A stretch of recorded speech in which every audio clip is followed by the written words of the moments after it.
We're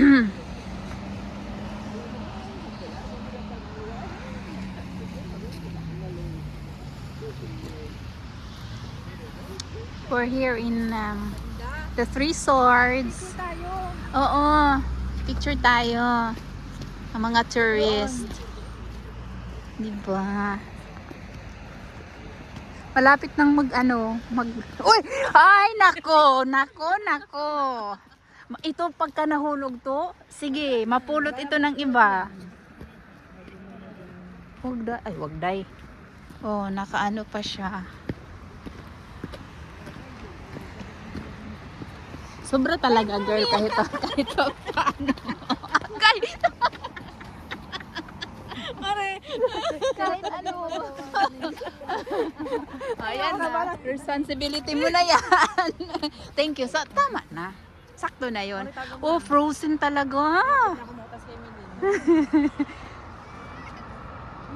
sabi ni Menche, yung mga seagull, frozen na din yun sila.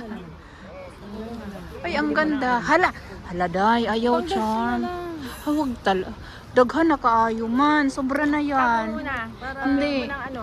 Hindi talaga yan. Ang biling kondom yan. Sige na. Uy! Kondom talaga. The Three Swords. Charm. Ay, tama na yun. Malaki na yung binigay nyo. May pagkitalan ako yung anak ko. Ah. Ito. Oh, Ano da. Pilalagay ni King Harald. Ah. Pinala. Yung King of Norway. Tapos yung meaning ng peace, unity, tsaka freedom. Ah, the meaning of these three swords is peace, unity, and freedom. Peace, unity, and freedom. And King Harald of Norway, he built this one. Charm. Day, uli na day, maulo to. Ano day, dako kayo day. Ugan. Tama na to 50, murag sobrang na dyan kayong 100 ba? Ay, 50. Iuli day, maulaw ta. Gusto po niya. Iuli lang, murag di man ta deserving mo dawat ana. Sobra na gid pod. Sige na, iuli na kay. Wa bi tay regalo niya. Maulaw sad ta.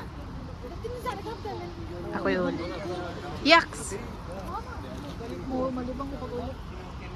And this Norway sunset.